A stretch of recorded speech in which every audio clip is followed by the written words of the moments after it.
Hello everyone, welcome to the session. दोस्तों, RBI grade B 2026 का phase one exam होना है 13 जून को।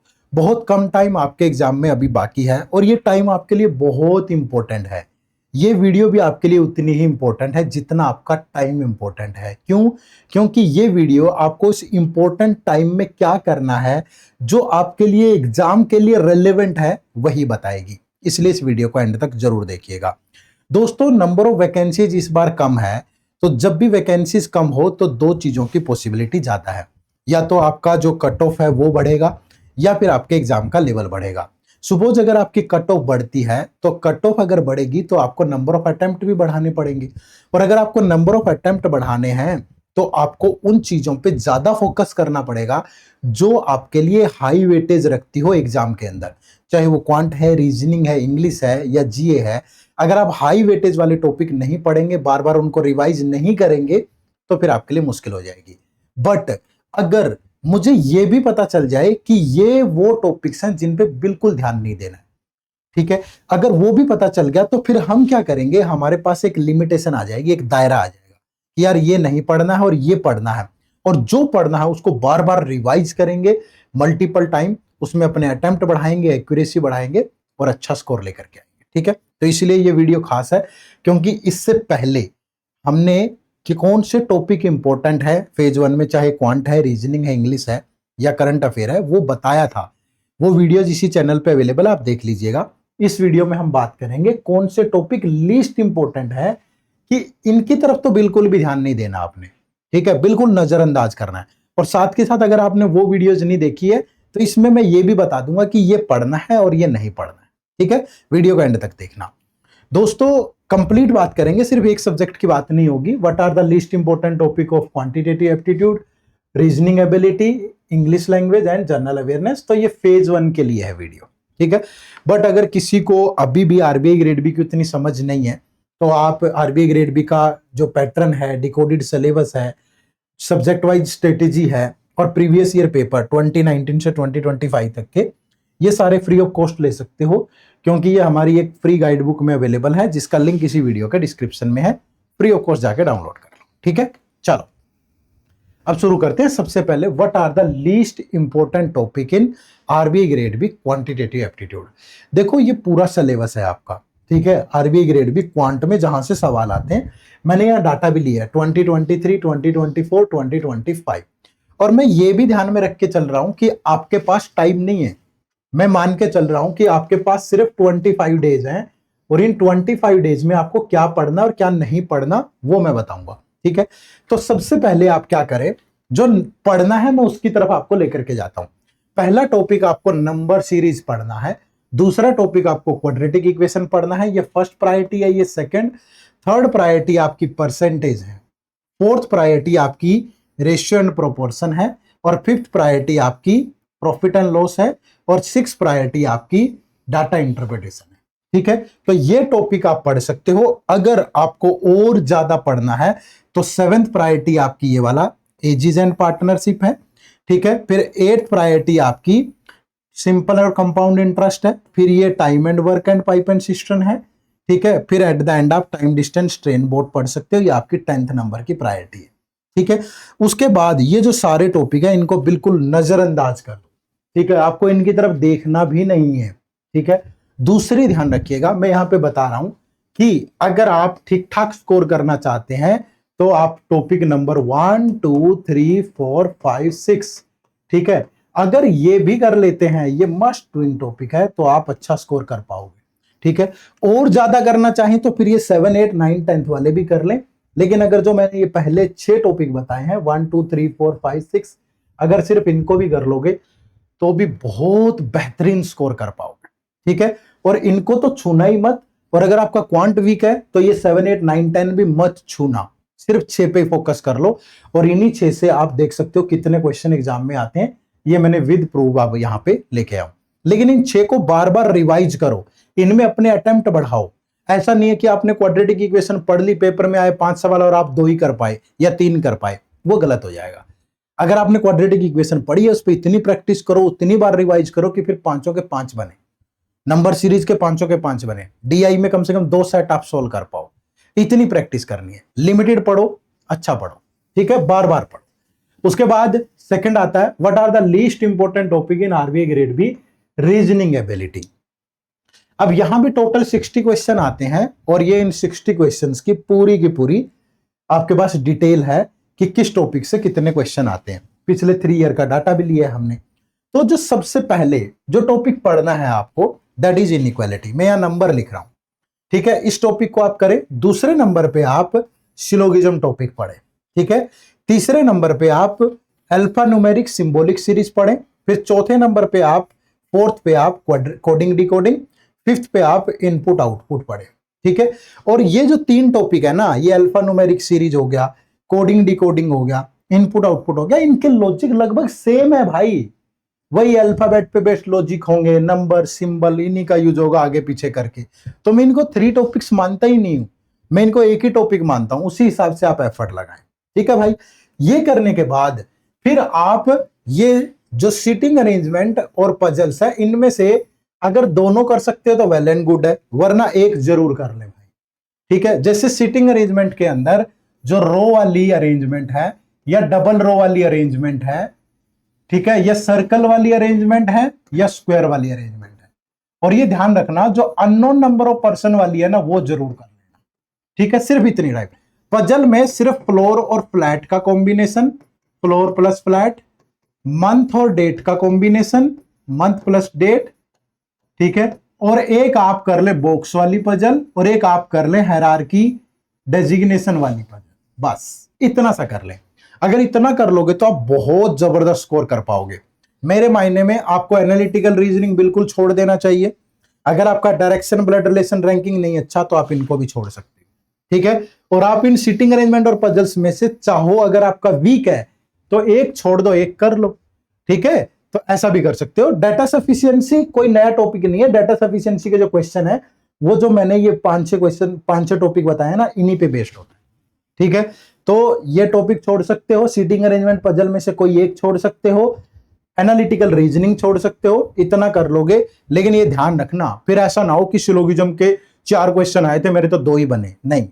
फिर only a few, only reverse syllogism अच्छे से करना, अरेंजमेंट और पजल्स ये सारी टाइप करना, ठीक है। कोई ये करो तो फिर उसमें ऐसा ना हो कि फ्लोर फ्लैट की पजल तो आई थी, मैं नहीं बना पाया, ये गलत हो जाएगा, ठीक है। एफर्ट करना, ऐसा ना हो कि कोडिंग डिकोडिंग आया था बट मैं तो लॉजिक ही नहीं पहचान पाया एग्जाम में, वो गलत है। फिर आप मेहनत नहीं करके गए हो। ऊपर ऊपर से नहीं पढ़ने, अच्छी कंसेप्चुअल पकड़ होनी चाहिए और साथ में प्रैक्टिस करनी है, पीवाईक्यू सोल्व करके देखने, ठीक है भाई। तो ये कहानी है रीजनिंग की। अब बात करें what is the least important topic in RBI grade B, English language. अब इंग्लिश लैंग्वेज के अंदर इन सारे टॉपिक से क्वेश्चन है, ठीक है। 3 आपकी डोमेन है, 3 सेक्शंस हैं, एक वोकैबुलरी का, एक ग्रामर का और एक कॉम्प्रिहेंशन का। अब कोई मुझसे अगर ये पूछे कि यार तीनों में से कौन सा छोड़ दूं, तो फिर वो ज्यादती हो जाएगी। पहली बात तो एक स्कोरिंग सेक्शन है, बहुत बच्चे यहाँ पे 20+ स्कोर करते हैं, क्योंकि क्वांट और रीजनिंग थोड़े लेंथी होते हैं, तो उनसे कट ऑफ भी निकल जाए तो ओवरऑल कट ऑफ में फिर इंग्लिश में अच्छा स्कोर आ जाता है, थोड़ा जीए में आ जाता है, तो मैनेज हो जाता है। तो मैं आपको इंग्लिश में कोई सजेशन नहीं दूंगा इस तरह का। मैं ये नहीं बोल सकता कि यार आप जब ग्रामर पढ़ रहे हैं तो सब्जेक्ट वर्ब एग्रीमेंट पढ़ लो, सेंटेंस का स्ट्रक्चर पढ़ लो, वर्ब पढ़ लो, एडवर्ब पढ़ लो, कंजंक्शन पढ़ लो, नाउन प्रोनाउन पढ़ लो, एडजेक्टिव पढ़ लो और ये छोड़ दो, आर्टिकल छोड़ दो, नहीं। जब भी अगर एरर डिटेक्शन का सवाल होगा तो उसमें किसी पे भी हो सकता है, प्रीपोजिशन पे भी हो सकता है, किसी पे भी।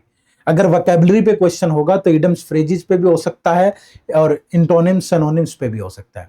कॉम्प्रिहेंशन पूछता ही पूछता है। कॉम्प्रिहेंशन में कोई ऐसी टाइप नहीं होगी आपकी कि जो आप छोड़ दो, स्टोरी टाइप तो होता नहीं।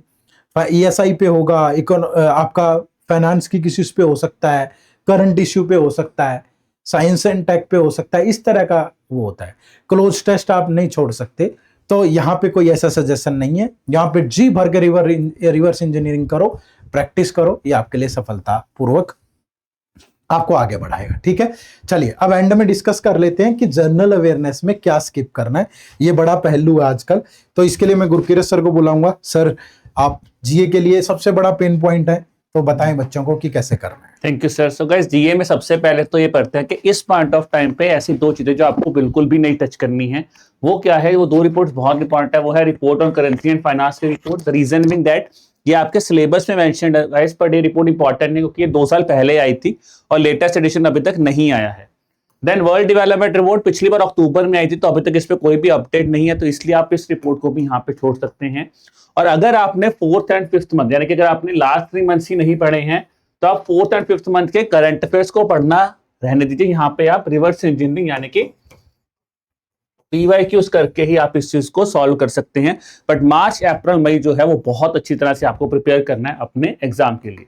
अब बात करते हैं दोस्तों कहां कहां पे फोकस करना है। देखिए जैसे मैंने बोला, आप हमारे बूस्टर्स डॉक्यूमेंट्स जो हैं उस पर फोकस कीजिए। स्पेसिफिकली मैं बोलूंगा कि आखिरी के 3 मंथ्स जो हैं, ठीक है, वहां पे बूस्टर्स कीजिए। फिर अपने आप प्रैक्टिस कीजिए, जितने एमसीक्यूज हैं उनको प्रैक्टिस कीजिए, अपनी मिस्टेक्स को एनालाइज कीजिए, बिकॉज ये बहुत इंपॉर्टेंट है। बात ये नहीं है कि आपको सवाल में कितने सही हुए कितने गलत हुए, जो गलत भी हुए हैं वहां पे भी सीखो कि क्या ऐसा पॉइंट था जिसके कारण वो क्वेश्चन आपको गलत हुआ है। और अगर ये क्वेश्चन है तो वहां पे उस इंफॉर्मेशन को नोट कर लीजिए, बिकॉज होता क्या है, काफी फैक्चुअल नेचर में चीजें आती हैं जीए में, तो उनको आप नोट कर लीजिए।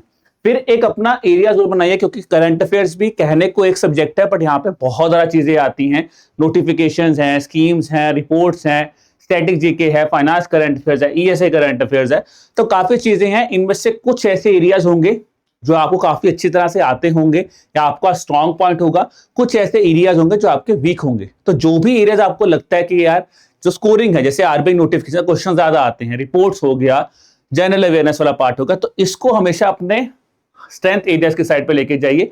कमिंग टू स्कीम्स की मैं बात करूं दोस्तों, तो अगर देखिए क्वेश्चंस कम आए हैं, बेसिक भी कर जाओगे, तो that will be the thing here. फिर दोस्तों जब आप क्वेश्चंस प्रैक्टिस करते हैं तो वहां पे आपको कीवर्ड्स पे फोकस करना है, बिकॉज कहीं ना कहीं अगर आप इस एग्जाम की बात करते हैं 25 मिनट में 80 क्वेश्चन करने हैं, और अगर जैसे देख रहे हैं हम लोग के कट ऑफ बढ़ रही है, तो अगर इसी ट्रेंड पे इस साल का एग्जाम भी जाता है तो आप एक्सपेक्ट कर सकते हैं कि अराउंड 30 क्वेश्चंस तो हर बच्चे को ठीक करने हैं। तो अटेम्प्ट कैसे बढ़ेंगे दोस्तों? जब आप कीवर्ड्स के ऊपर फोकस करेंगे। हमेशा कीवर्ड्स को फोकस करो, एनालाइज करो कि क्या चीज पूछ रहा है, और अपने क्वेश्चन सॉल्व करो। और अपने हाई वेटेज जो सब्जेक्ट्स हैं, जैसे मैंने आपको बता ही दिया, नोटिफिकेशंस हैं, रिपोर्ट्स हैं, आपके जनरल अवेयरनेस वाला पार्ट है, ईएसआई करंट अफेयर्स है, उन पर ज्यादा फोकस आप कीजिए। अब देखिए दोस्तों, अगर मैं बात करूं कौन सा टॉपिक्स पे आप फोकस करते हैं, उसके लिए ऑलरेडी हम 3 वीडियोस जो हैं इस चैनल पे आपको बना के दे चुकी हैं। दैट इज जहां पे मैंने आपको रिपोर्ट्स बताई हैं, 25 most important reports, 75 most important government schemes और 100 most important topics of ESI and finance current affairs दोस्तों, ठीक है। इसके अलावा अगर मैं जनरल अवेयरनेस की बात करूं तो ये मैंने आपको प्रायोरिटी लिस्ट यहाँ पे दे दी है। वैसे तो ईएसआई फाइनेंस की भी दे दी है, बट इसके मैंने टॉपिक्स ही आपको बता दिए, उन टॉपिक्स पे ज्यादा फोकस कर लीजिए। और यहाँ पे जब मैंने बताया है, आप जीए के केस में दोस्तों जो topics like fairs and festivals है, प्लेसेस एंड न्यूज है, उसके ऊपर कम फोकस करो। इन टॉपिक्स के ऊपर, जैसे फर्स्ट की न्यूज है, कोई स्पोर्ट्स की न्यूज है, टेक्नोलॉजी की न्यूज है, डिफेंस की न्यूज है, डेज की न्यूज है, कोई बैंक एंड फाइनेंस की न्यूज है, उन पे आप ज्यादा फोकस यहाँ पे कर सकते हैं। तो इस तरह से आप अपने जनरल अवेयरनेस सेक्शन को मैनेज कर सकते हैं दोस्तों फॉर योर प्रिपरेशन। अब दोस्तों before I and this video, ठीक है जी, तो थोड़ा सा मैं आपको बता दूं कि हाउ एडुटैप इज हेल्पिंग यू। उसके लिए दोस्तों आपको हमारी वेबसाइट edutap.in पे जाना पड़ेगा, जहां पे जाके आप कोर्सेज पे जाके आरबीआई ग्रेड बी कोर्सेज पे क्लिक कीजिए। और इन कोर्सेज पे जाके दोस्तों अगर मैं बात करूं तो ये कोर्सेज हैं आपके पास जो कि अवेलेबल हैं। तो अगर आप इस पॉइंट ऑफ टाइम पे अपनी प्रिपरेशन कर रहे हैं दोस्तों, स्पेसिफिकली आपको लग रहा है फेज 1 फेज 2 के लिए मुझे लाइव क्लासेस भी मिल जाएं, जहां पे मैं टीचर से इंटरेक्ट भी कर पाऊं, क्वेश्चंस को सॉल्व भी कर पाऊं, ठीक है ना, प्रीवियस क्वेश्चंस को भी देख लूं, तो उस केस में दोस्तों आप हमारे phase 1 plus phase 2 live crash course के साथ जा सकते हैं, जहां पे आपको live classes, solve PYQs, current affairs की मैगजीन्स, बूस्टर्स मिल जाएंगे, एमसीक्यूज मिल जाएंगे प्रैक्टिस के लिए, चैप्टर वाइज टेस्ट मिल जाएंगे और फुल लेंथ मॉक टेस्ट मिल जाएंगे आपको फेज 1 के लिए भी और फेज 2 के लिए भी। अगर आपको लगता है कि नहीं सर मुझे सिर्फ प्रैक्टिस करनी है, तो आप हमारी phase 1 plus phase 2 test series के साथ भी जुड़ सकते हैं दोस्तों। और इसके साथ साथ अगर आपको लग रहा है कि मेरा फेज 1 तो डन है, कहीं ना कहीं मुझे फेज 2 पे फोकस करना है, तो उसके लिए दोस्तों आप हमारे फेज 2 लाइव क्रैश कोर्स या फिर फेज 2 टेस्ट सीरीज के साथ भी जुड़ सकते हैं, ठीक है। और दोस्तों जो भी प्रेजेंट ऑफर होंगी वो आपको वेबसाइट पे मिल जाएंगी। जैसे अगर मैं क्रैश कोर्स की बात करूं तो एट प्रेजेंट यहाँ पे आप RBI 84 कोड यूज करके फ्लैट 84% ऑफ यहाँ पे आपको मिल रहा है। तो ये था दोस्तों इस वीडियो के बारे में, जहां पे हमने आपको बताया कि कौन से ऐसे टॉपिक्स हैं, अगर आपके पास टाइम कम है तो इनके ऊपर आप कम फोकस करके किन टॉपिक्स पे आप फोकस कर सकते हैं। ठीक है, चलिए, I wish you all the best for the examination. अगर फिर भी आपके मन में कोई डाउट है तो आप हमें ईमेल कर देना। हमारी ईमेल आईडी है hello@edutab.co.in और आप हमें कॉल भी कर सकते हो ऑन द नंबर 8146207241। चलिए गाइस, ऑल द बेस्ट।